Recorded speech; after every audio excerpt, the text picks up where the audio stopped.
오늘 하나님께서 우리에게 허락해 주신 말씀은 사도행전 13장 9절에서 12절까지 말씀입니다. 성령 충만으로 바위수를 물리시다 하는 제목으로 함께 은혜를 나누도록 하겠습니다. 말씀 함께 보겠습니다. 바울이라고 하는 사울이 성령이 충만하여 그를 주목하고 이르되 모든 거짓과 행악이 가득한 자요 마귀의 자식이요 모든 의의 원수며 주의 바른 길을 굳게 하기를 그치지 아니하겠느냐. 보라, 이제 주의 손이 내 위에 있으니 내가 맹일되어 얼마 동안 해를 보지 못하리라 하니 즉시 안개와 어둠이 그를 덮어 인도할 사람을 두루 구하는지라. 이에 총독이 그렇게 된 것을 보고 믿으며 주의 가르침을 놀랍게 여기니라. 아멘. 오늘 우리가 함께 본 이 말씀은 사도행전의 기록 속에 굉장히 중요한 하나의 전환이 일어나는 부분입니다. 그게 가장 중요한 초점이 바로 바울입니다. 지금까지는 사울이라는 이름으로 계속 살아왔습니다.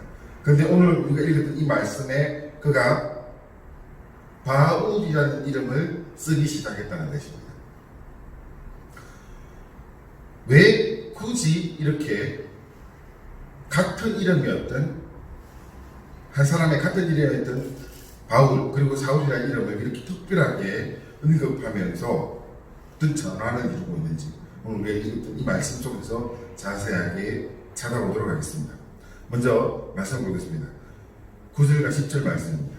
9절부터 11절 말씀을 함께 먼저 보겠습니다. 바울이라고 하는 사울이 성령이 충만하여 그를 주목하고 이르되 모든 거짓과 행악이 가득한 자요 마귀의 자식이요 모든 의의 원수며 주의 바른 길을 굳게 하기를 그치지 아니하겠느냐. 보라, 이제 주의 손이 내 위에 있으니 내가 맹인되어 얼마 동안 해를 보지 못하리라 하니 즉시 안개와 어둠이 그를 덮어 인도할 사람을 두루 구하는지라. 아멘. 오늘 우리가 읽었던 말씀이 가장 처음 시작되고 바울이라고 하는 사울이라고 이렇게 말을 시작합니다. 이 말에서 사울의 사역에 굉장히 중요한 전환이 일어났다는 것을 암시해주고 있습니다. 일상적으로 우리가 알고 있었던 바는 사울과 바울의 이름이 어떤 의미를 가지고 있는가 많이 들어봤습니다.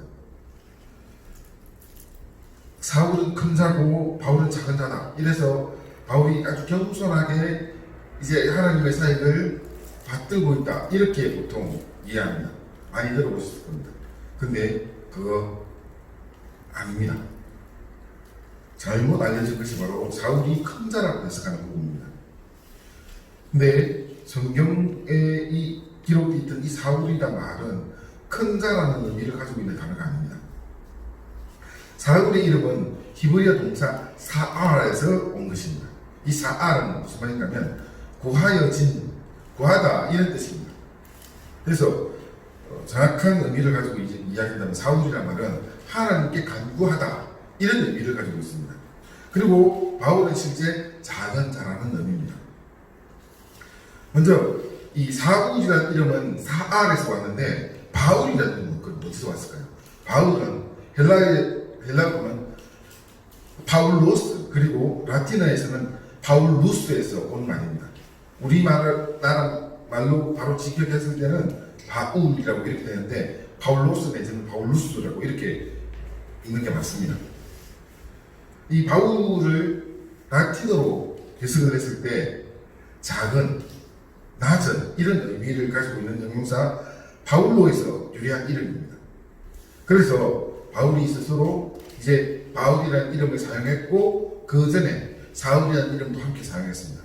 어떻게 이게 가능했는가 하면 당시 바울이 살고 있었던 그 시대에 헬라 지역에서 살고 있었던 사람들은 자기 이름에서 이 유대인들 중에서는 자기 이름에서 헬라식 이름을 또 하나씩 가지고 있었습니다. 바울도 마찬가지였습니다. 사울이라는 유대식 이름을 가지고 있고 마찬가지로 바울이라는 헬라식 이름도 함께 가지고 있었습니다. 오늘 우리가 읽던 말씀에 사울이 바울이라는 이름을 사용하기 시작했다는 그 중요한 시점을 이야기하는 것입니다. 여기서 우리가 또 많이 들어봤던 말 중에 사울이 회심해서 바울이 되었다 이렇게 말을 하는데 그것도 사실이 아닙니다. 왜 사실이 아닌가 하면 다메섹에서 사울이 예수님을 만났습니다. 빛 가운데 주님을 만나고 난 후에 그 자리에서 그는 회심했습니다. 그리고 오늘 우리가 읽었던 이 말씀의 13장 9절에 바울이라고 하는 사울이라는 이 단어가 등장하기까지 다메섹 도상에서 시간이 얼마나 흘렀는가 하면 대략 13년에서 14년 정도 시간이 흘렀습니다. 그동안 우리가 읽었던 이 말씀 속에 13장까지 오는 동안 계속해서 바울은 사울이라는 이름을 써왔습니다. 그가 회심을 하고 난 후에도 계속 사울이었습니다. 그리고 사울로서 열심히 살아야겠습니다. 그런데 오늘 우리가 읽었던 이 말씀에 비로소 그가 바울이라는 이름을 쓰기 시작하는 겁니다. 그러면 왜 하필 13장 9절에 와서 사도행전의 저자인 누가가 바울이라고 하는 사울이라는 이름을 이렇게 특별하게 사용했을까요? 왜 이것을 따로 기록해 놨을까요? 거기는 굉장히 중요한 의미가 있습니다. 거기는 바로 지금까지 사울이 해왔던 사역의 역할에서 이제 완전히 다른 형태로 바뀌는 것을 의미하고 있습니다.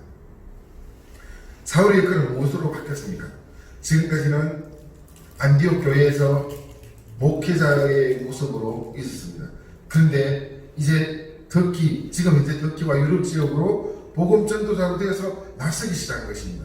그것도 지금 우리가 읽었던 이 9절 말씀에서 본격적으로 바울은 자기 사역이 시작되는 순간입니다. 바로 바울의 선교가 시작되는 순간을 기록하는 것입니다. 바울 인생에서는 일생일대 대전환이 일어나는 순간이라고 할 수 있습니다. 왜 그리고 이 바울의 사역의 대전환이 지금 이 순간에 일어났을까요? 이유는 사울이 태어날 때부터 로마 시민권자였다는 것입니다.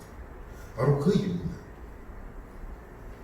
이 사실은 그리스 로마 지역을 선교하는데 엄청난 도움이 되는 사실입니다. 서교 바울 전도 받을 때 서교 바울을 통해서 처음 전도하기 시작하는데 물론 그 전에도 아마 배당에서 계속 말씀을 전하는데 많은 역할을 했을 겁니다. 그런데 그때는 바나바가 더 많은 역할을 했을 것이라고 추측됩니다. 그런데 오늘 우리가 읽은 이 말씀 속에 서교 바울에게 복음을 전하는 이 순간에 바울이 본격적으로 자기의 존재감을 드러내기 시작합니다. 왜냐하면 로마 시민권자였기 때문에 누구도 함부로 건들 수 없는 그때 당시에는 막강한 권력과 같은 이 로마 시민권자였기 때문에 그 자기의 특징을 드러내기 시작한 것입니다. 히브리 사울에서 로마인 바울로 자기의 역할을 새롭게 하는 것입니다. 하나님께서는 이 바울을 그 시대에 가장 적합한 모습으로 사용하기 시작하셨습니다. 그리스 로마 지역에 최적화된 바울이 복음 전도자로서 리더십을 발휘하기 시작하는 겁니다. 하나님께서는 바울을 있는 특징 그대로 사용해 주셨습니다. 바울이 그걸 가지기 위해서 로마 시민권을 가지기 위해서 특별히 뭘 하지도 않았습니다. 태어날 때부터 그랬습니다. 그리고 그는 많은 공부를 해왔습니다. 자기가 이 전도 사역을 위해서 그렇게 했다고 하지 못합니다. 왜냐하면 그는 히브리인이었기 때문에 유대교를 신봉하는 사람이었기 때문에 복음을 전하기 위해서 그렇게 열심히 공부한 것도 아니었습니다. 그런데 그가 갖춰진 그 모든 것들을 하나님께서 가장 선하게 사용하기 시작한 것입니다. 이것이 바로 사울에서 바울로 이름이 바뀌는 겁니다. 사랑하는 성도 여러분, 하나님께서는 저와 여러분이 가지고 있는 본질, 속성, 우리의 그 모든 것을 그대로 받으시기 원하십니다. 우리는 하나님께 우리가 가지고 있는 삶을 그대로 헌신합니다. 이것을 뭔가 좀 바꿔가지고 내가 좀 다듬어서 하나님께 멋지게 드려야지. 사랑하는 성도 여러분, 하나님께서 저와 여러분을 창조하셨습니다. 우리를 창조하실 때 주님께서 뭐라고 하신지 아십니까? 보기에 심히 좋았더라. 저와 여러분은 하나님께서 그렇게 인정하는 사람들입니다. 우리가 지금까지 살아오면서 우리 인생 속에서 여러 가지 모양으로 삶이 형성되었을 것입니다. 그렇게 형성된 삶에 대해서 어떤 사람들은 좀 불만을 가지고 좀 안타까워하는 부분도 있을 겁니다. 오늘 가족들과 함께 이 자리에 나오면서 자리에서 했던 생각이 옛 이야기가 잠깐 생각납니다. 제가 한참 청소년기에 폭풍 성장을 할 때 저희 집에서는 주로 채식 위주로 식단을 써왔습니다. 그래서 소위 말해서 키가 크는데 필요한 영양분을 저는 잘 못 먹었습니다. 그래서 돌아보면서 많이 후회가 되더라고요. 내가 그때 청소년기에 고기도 잘 먹고 열량이 충분한 것들을 잘 먹었으면 지금보다 훨씬 더 키가 컸을 텐데 이런 아쉬움이 남았었습니다. 그래서 제 자녀들은 가능하면 고기를 자주 구워줍니다. 저보다 키가 좀 많이 크길 바래가지고 제가 그렇게 하는데 하나님께서 저를 요만하게 만들어주신 것은 고만한 이유가 있을 것이라고 저는 생각합니다. 저를 저되게 했던 것은 하나님께서 지금 이 시간, 지금 이 순간에 주의 나라에 지금 이만큼 필요하기 때문에 사용하실 것이라고 생각합니다. 그것은 여러분도 마찬가지입니다. 어쩌면 여러분은 여러분의 삶에서 어떤 부분에서 불만이 있고 나는 왜 이거밖에 안 돼? 라고 생각하는 그런 것들이 얼마든지 있을 것입니다. 여러분, 하나님께서는 여러분이 가지고 있는 그것을 가지고 정말 여러분을 보석같이 사용해 주실 것입니다. 반짝반짝 빛나게, 다이아몬드처럼 빛나게 사용해 주실 것입니다. 이것이 하나님의 방법입니다. 내가 불만을 가지고 내가 좀 모자라는 것 같지만 여러분이 한 사람 한 사람 하나님께서 보시기에는 얼마나 소중하고 귀한 존재입니다. 우리 스스로가 만족하지 못하는 삶일지라도 하나님께서는 저와 여러분의 그 삶을 통하여서 주의 나라를 이루어 가실 것입니다. 그래서 우리에게 지금 결심하고 하나님께 따라가야 될 것이 있습니다. 나의 있는 그대로 내가 가지고 있는 이것을 그대로 하나님께 드리면서 하나님께서 사용할 수 있는 사람이 되어야 되겠다. 바로 이것이 우리의 오늘 지금 이 순간 함께 결심해야 될 중요한 상황입니다. 바울은 어떻게 자기가 가지고 있는 삶을 그대로 하나님께 드리면서 그 귀중한 사역을 시작할 수 있을까요? 9절 말씀을 다시 한번 간략하게 보겠습니다. 9절 말씀 이렇게 됩니다. 바울이라고 하는 사울이 그 다음 뭐라고 합니까? 성령이 충만하여. 바울이 이렇게 사역을 시작하는데 가장 밑바탕이 됐던 것은 다른 것이 아니라 바로 성령 충만을 통하여서 이 일이 시작된 것입니다. 그럼 성령 충만이란 도대체 무엇입니까? 성령 충만이란 인간 자신의 욕심이 아니라 하나님께서 인간 안에서 하나님의 의로 충만했을 때 성령 충만입니다. 성령 충만이란 내 의지가 하나님의 의지를 꺾고 내 의지가 하나님의 의지를 나를 향해서 딸려오게 하는 그것이 성령 충만이 아닙니다. 성령 충만은 주님의 의지대로 살아가는 것입니다. 하나님께서 내 삶을 주도하는 것입니다. 주님께서 원하시는 대로 살아가는 것입니다. 하나님의 의지로 충만해지는 것입니다. 바로 이것이 성령 충만입니다. 많은 크리스찬 중에 착각하고 잘못 알고 잘못 사용한 것이 있습니다. 바로 성령 충만입니다. 내 욕심을 이루기 위해서 성령 충만하려고 하는 경우가 있습니다. 내 소망을 이루기 위해서 열심히 기도하면서 하나님께 응답받고 내 소망을 이루려고 하는 경우가 있습니다. 물론 하나님께서 우리를 그렇게 인도해 주시기도 합니다. 그러나 성령 충만이라고 할 수가 없습니다. 제가 이걸 좀 극단적으로 말씀드리는 것 같은데요.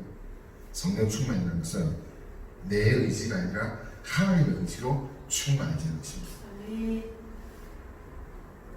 그래서 내 소망을 이루기 위해서 열심히 기도하는 것, 그 참 중요합니다. 중요하지만 하나님께서 그거 다 채워주시지만 자칫 크리스찬들은 정말 하나님의 의지와는 달리 내 의지대로 나를 기쁘게 하기 위해서 기도하고 내 소망을 이루기 위해서 기도하고 나의 행복을 위해서 기도할 수 있을 것입니다. 네, 여러분, 우리가 기도하고 우리가 소망하고 우리가 간절히 바라야 될 것은 하나님의 의지가 내 속에 충만한 것입니다. 이거 크리스찬들이 살아가야 될 삶의 방법입니다. 오늘 우리가 읽었던 이 말씀에 보면 바울이 그렇게 성령으로 충만하여서 시작한 것이 바로 하나님의 사역입니다.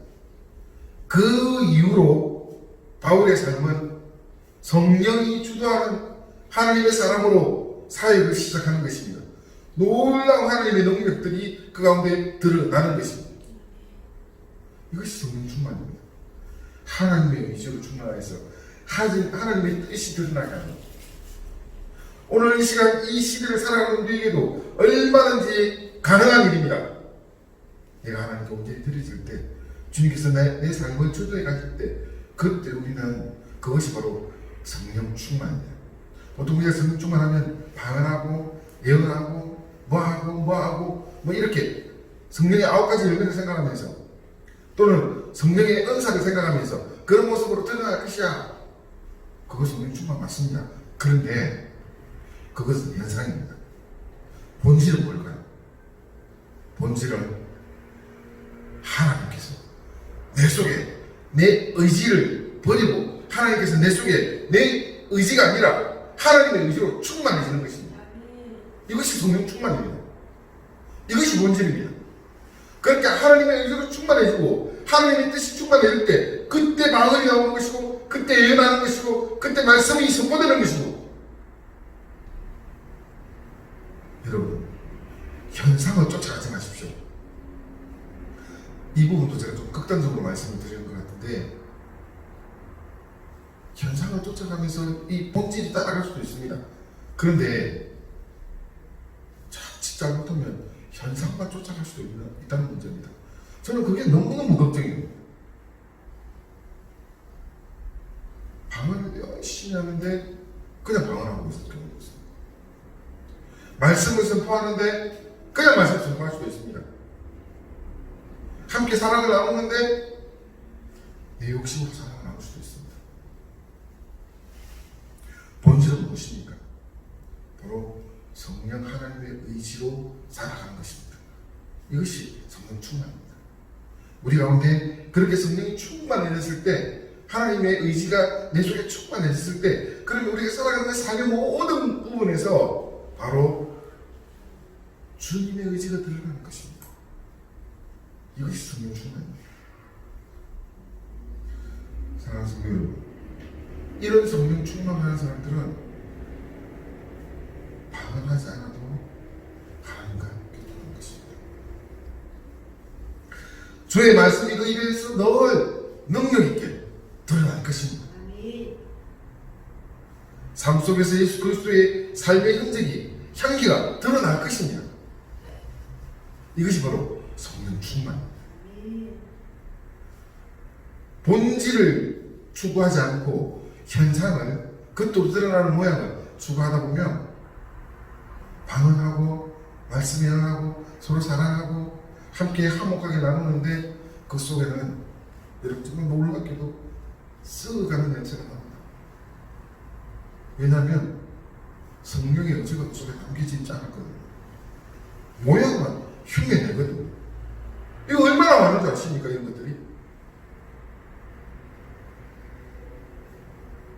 성령으로 충만하기 바랍니다. 내 속에서 주님의 의지가 충만하기 바랍니다.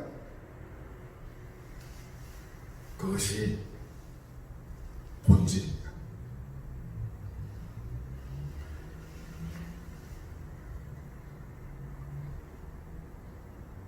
바울이 선교 사역을 시작하는 이 순간에 그는 성령 충만으로 시작했습니다. 바울의 사역이 본격적으로 시작되는 이 순간에 그의 시작은 이렇게 시작합니다. 성령이 충만하여. 그럼 성령 충만하기 위해서 어떻게 할 수 있을까요? 아마 지금 제가 이렇게 말씀드렸을 때 성령 충만하기 위해서 어떻게 할 수 있을까요? 하면 당장 떠오르는 여러 가지 단어가 생각날 겁니다. 기도해야지, 말씀해야지,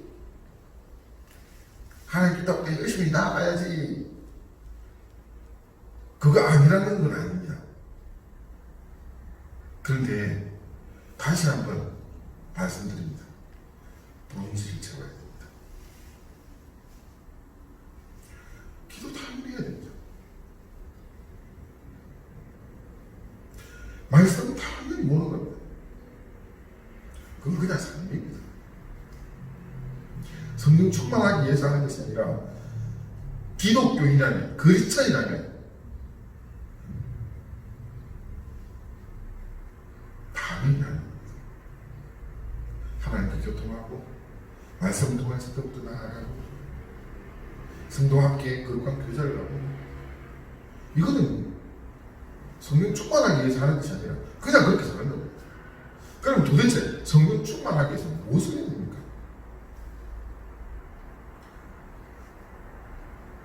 성도 여러분, 인간은 담을 수 있는 것이 한정적입니다.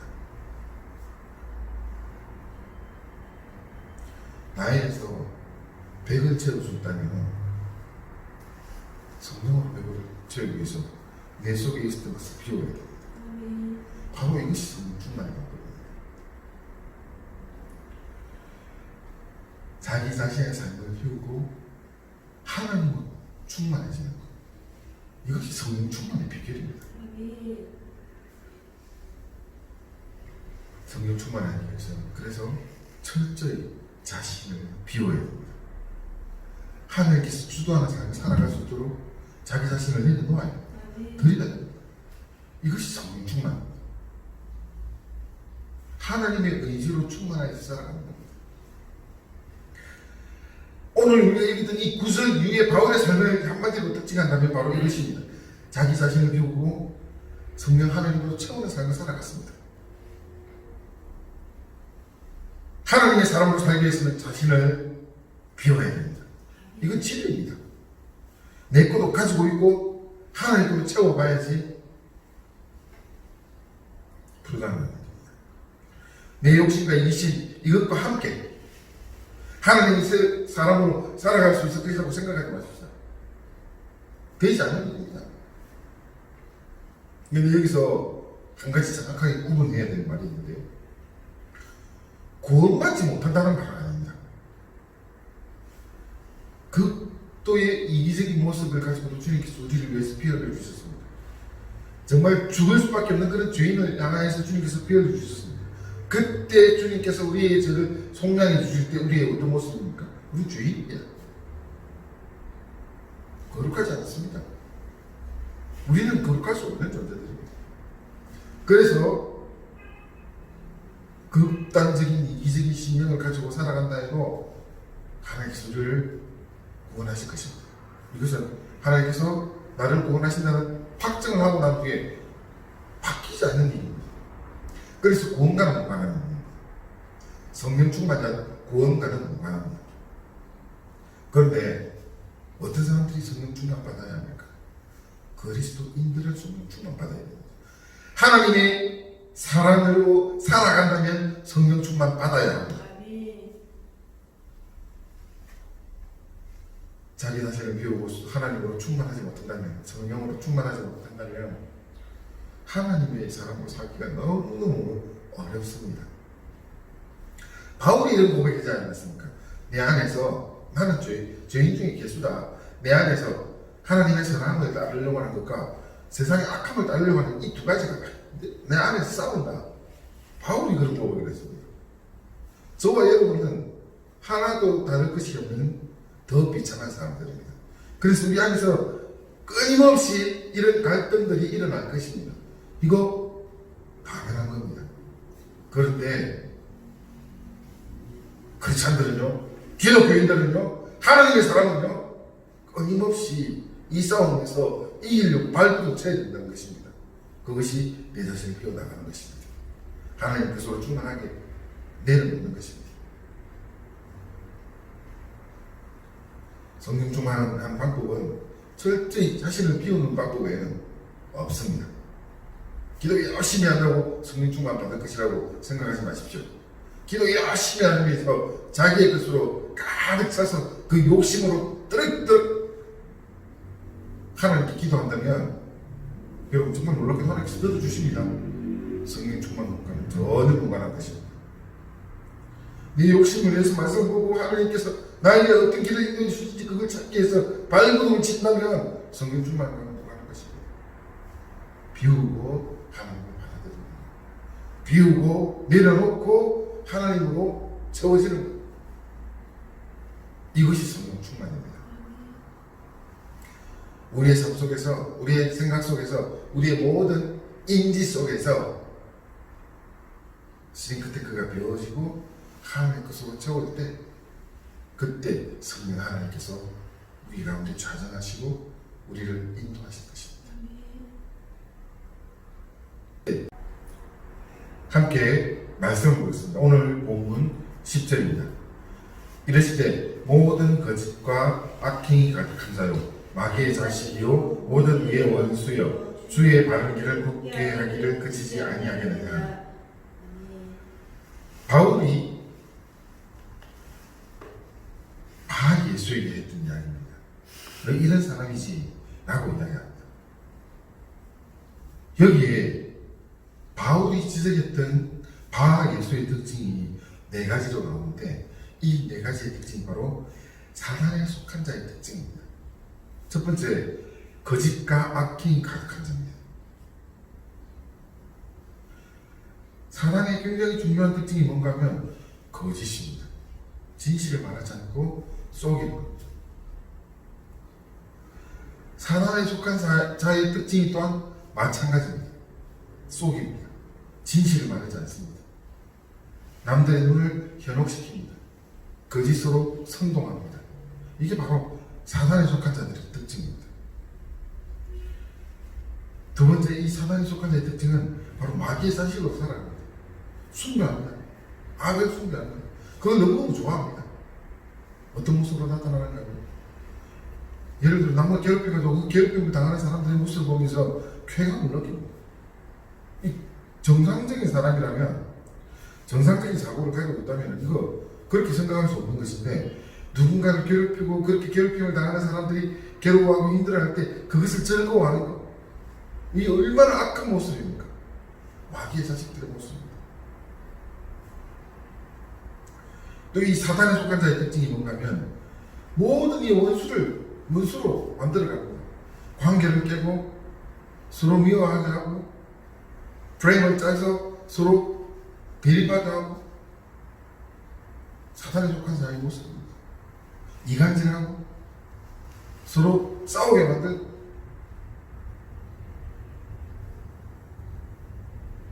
예수만 이런 것이 아니라 사단에 속한 자의 모든 특징입니다. 또 사단에 속한 자의 굉장히 중요한 특징, 마지막에 주의 바른 길을 굽게 합니다. 하나님의 길을 바로 가게 못하게 어떤 행동이든지 방해합니다. 넘어뜨리려고 합니다. 사랑하는 성도 여러분, 예수만 이런 것이 아니라 인류의 역사상 늘 이래왔습니다.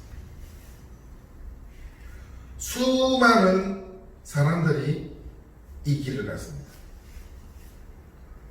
혹시 예수님께서 비유하신 좁은 문에 대해서 들어보셨습니까? 좁은 문으로 가라. 넓은 문은 아무나 간다. 누구나 가기 쉽다. 그러나 이 좁은 문은 천국을 비유하실 때 말씀하셨거든요.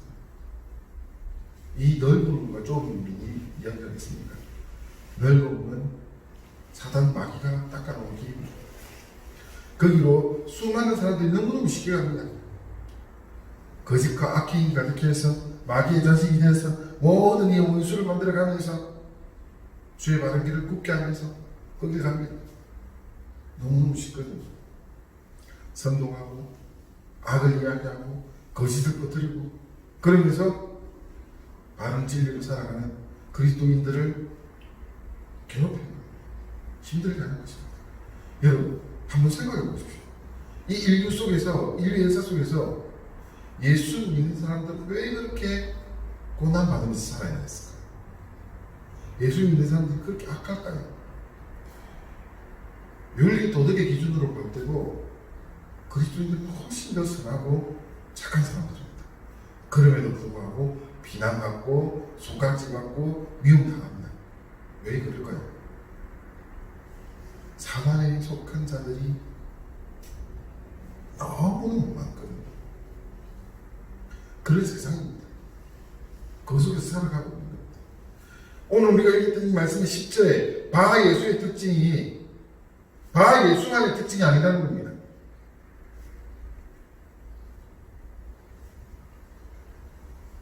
예수님께서도 우리가 읽은 이 10절과 비슷한 말씀을 유대인들을 향해서 하셨습니다. 요한복음 8장 44절을 한번 보겠습니다. 요한복음 8장 44절에 이런 말씀이 있습니다. 너희는 너희 아비 마귀에게서 났으니 너희 아비의 욕심대로 너희도 행하고자 하느니라. 그는 처음부터 살인한 자요 진리가 그 속에 없으므로 진리에 서지 못하고 거짓을 말할 때마다 제 것으로 말하나니 그는 거짓말장이요 거짓의 아비가 되었습니다. 유대인들을 지적하는 말씀입니다. 뭐라고 했습니까? 너희 아비 마귀에게서 났으니 마귀의 자식이란 말입니다. 살인한 자고 진리가 없는 자인데 이 마귀의 자식들은 마귀는 거짓말을 하는데 그것이 마치 자기 진짜인 것처럼 이야기한다는 것입니다. 거짓말장입니다. 속이는 말을 하는 것입니다. 거짓말을 한다는 것은 속이는 말입니다. 왜 이런 정상들이 나타날까요? 사단과 마귀가 이렇게 거짓의 영웅인데 왜 인간이 그런 모양을 따라가고 있을까요? 이유는 이거 한 가지입니다. 인간의 마음 속에 이기심이 사단과 마귀를 다르게 만들고 있습니다. 이 이기심이란 말의 사전적인 의미는 이렇습니다. 자기 자신의 이익만을 꾀하는 행위입니다. 사단은 이 인간의 이기심을 극대화시키면서 자기의 손아귀에 놀아나게 합니다.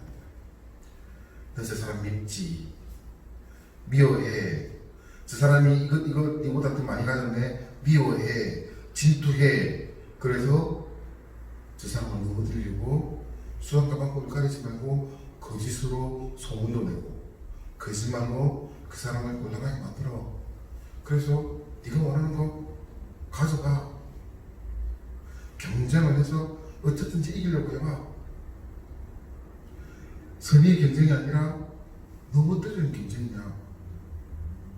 이것이 사단이 묻히려고 하는 이기심입니다. 인간의 이심이 사탄에 속한 자의 특징입니다. 거짓과 악행, 그래서 마귀의 자신을 노릇하고 모든 이와 원수가 되고 자기 이심을 채우려고 하고 주님의 바른 길을 굳게 가지 못하게 수단과 방법을 가리지 않고 악행을 행하는 것, 바로 이것이 사단에 속한 자의 특징입니다. 그렇지만 하나님의 사람들은 이런 이기심으로 살아가지 않습니다. 살아가지 못합니다. 하나님의 사람들은 이타적일 수밖에 없습니다. 왜냐하면 먼저 성경 하나님께서 우리를 인도하실 때 우리는 그 인도하심을 따라가다 보면 성령 하나님의 속성을 닮아서 이타적일 수밖에 없습니다. 그중에 성령 하나님께서 우리를 인도하실 때 누구를 비춰주시는가 하면 예수님이 우리에게 비춰주십니다. 예수님이 우리 안에 알게 하십니다. 여러분, 예수님은 어떻게 사셨습니까? 예수님은 우리를 위해서 자기 자신을 목숨까지 내어주시는 그런 이타적인 사랑을 우리 안에 해주셨습니다. 그리고 그런 이타적인 사랑을 받고 그리스도인이 된 사람들은 예수님을 믿고 하나님의 인도함을 받는다면 당연히 예수님의 삶을 본받아서 살게 됩니다. 그것은 당연한 모습입니다. 이렇기 때문에 그리스도인들은 예수님으로 충만한, 성령으로 충만한 주님의 보혈로 새롭게 된 그리스도인들은 이기적인 것이 아니라 이타적일 수밖에 없는 겁니다.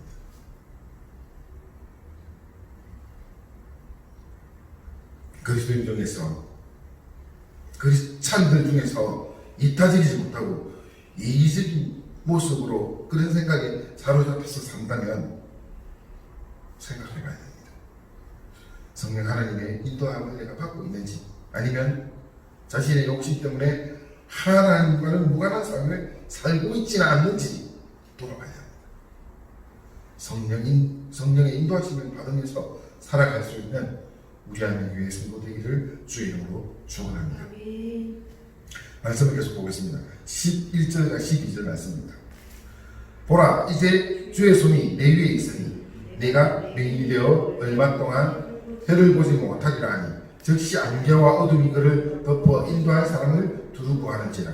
이에 총독이 이렇게 된 것을 보고 믿으며 주의 가르침을 놀랍게 여기니라. 사단이 아무리 괴계를 부리고 사단에 속한 자들이 아무리 방해를 하더라도 최후의 승리는 결국 주님이십니다. 이건 이미 완벽하게 세팅되어 있는, 지정되어 있는 사실입니다. 사랑하는 성도 여러분, 우리는 여기에 우리의 믿음을 둘 수가 있습니다. 지금 현재 이 순간에 나는 패배하고 나는 지고 나는 어렵고 나는 고통스럽지라도 여러분, 그의 마지막 끝은 어떻게 될까요? 주님께서 승리하십니다. 내가 속한 나 안에서 충만하신 성령께서 반드시 이길 것이라는 겁니다. 이것이 변하지 않는 증입니다. 그래서 혹시 우리 사랑하는 성도들 중에서 어려움에 처하고 힘들고 사단의 계획 속에서 빠져서 허우적거리고 있다면 여러분, 바로 그 자리에서 승리하신 주님을 바라보십시오. 십자가를 지시고 죽으시다가 부활하신 그 주님을 바라보십시오. 주님께서 반드시 이기십니다. 사단의 괴계를 꿰고 주님께서는 반드시 승리하십니다. 저와 여러분이 예수님의 그 이타적인 삶을 살아간다는 것은 주님의 승리를 함께 할 것이라는 것입니다. 이것이 변하지 않는 주입니다. 여러분, 두려워하지 마십시오. 하나님께서 저와 여러분 가운데 성령으로 충만하실 것입니다. 우리 교회 주님으로 충만하면서 오늘 이 시간, 지금 이 순간을 살아갈 수 있는 저와 여러분 되기를 주 이름으로 축원합니다. 설교 바울이 이렇게 말합니다. 주의 가르침을 놀랍게 여기더라. 설교 바울이 바라봤던 것이 무엇인가 하면 박수, 무당, 바예수가 지금까지 자기를 속이면서 거짓으로 혼란시켰던 그 모든 것들이 한꺼번에 내려앉는 것을 보게 될 것입니다. 그것은 무엇입니까? 바 예수가 서기오 바울 총독에 대해 있던 것은 세상의 방법입니다. 이 세상의 방법은 꼬시고 위협하고 혐오하는, 그래서 본질이 뭔지 알지 못하고 참 생명이 뭔지 알지 못하고 그냥 지금 눈앞에 있는 것들로 자기의 이기심이 자극받아서 살아가는 방법입니다. 바 예수는 그렇게 했을 것입니다. 그건 무당이기 때문에 자기가 가지고 있는 그 어떤 영적인 모습을 드러내면서 사람들 앞에 영적으로 군림했을 것입니다. 그건 박수무당이기 때문에. 그리고 그 지역을 완전히 이 어둠의 세력으로 장악하고 있었을 것입니다. 총독 서기오 바울은 거기서 영적으로 장악한 그 사람을 함부로 대하지 못하고 존중하면서 그 바 예수가 원하는 대로 뭔가를 내나갔을 것입니다. 그 지역이 바로 헬라의 우상숭배가 드글드글한 장소이기 때문에 바 예수는 그런 것들을 이용해서 이 우상숭배를 이용해서 마음껏 자기의 권력을 누리고 있었을 것입니다. 그런데 로마 시민권자 바울이 말씀으로 물리친 것입니다. 이것을 서기오 바울이 직접 눈으로 지켜본 것입니다. 그리고 이 말씀은 세상과 다른 하나님의 말씀이었습니다. 앞에서 바 예수가 이렇게 했을 것이다 라고 이야기했던 것, 이기심 자극하고 복종하게 하고 꼬셔서 자기의 마음대로 사람을 움직이게 하려고 하는 이런 세상의 악한 방법들, 이런 것들이 아니라 하나님의 방법은 이겁니다. 권세 있는 말씀입니다. 성령 하나님께서 말씀으로 사역하실 때 권세 있는 말씀으로 일어납니다. 오늘 우리가 읽었던 이 말씀 속에 이 권세 있는 말씀은 무엇으로 드러내는가 하면 박수무당 바 예수가 눈이 가려서 사람 앞을 보지 못하는 그런 권세로 내려놨습니다. 그리고 아낌없이 주는 사랑인 예수님의 사역 또한 하나님의 방법입니다. 예수님의 말씀을, 이 복음을 알게 된다면 내가 살아온 이 삶의 여정 속에서 주께서 나를 어떻게 진리의 길로 인도하시는가, 이것을 알 수 있습니다. 사랑하는 성도 여러분, 저와 여러분이 이 험악한 세월 속에서 예수 그리스도를 구주로 영접하고 주님으로 인하여 삶을 살아갈 수 있다는 것, 이것이 얼마나 놀라운 하나님의 사랑입니까? 예수님의 그 피 흘리심이 없었다면 불가능한 일입니다. 그런데 주님께서 지금 이 시대 수많은 사람들 중에 저와 여러분을 구원하시고 인도해 주십니다. 우리를 붙들어 주십니다. 이것이 바로 그리스도께서 우리를 향해서 아낌없이 주시는 사역인 사랑입니다. 그 사랑의 말씀이 선포될 때 그때마다 어둠이 뚫혀 나가고 하나님의 말씀의 진리가 드러나는 것입니다. 바울이 이 말씀을 전했습니다.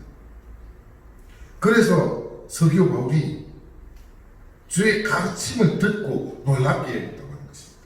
자기가 이때까지 알고 있었던 그 이기심을 자극하고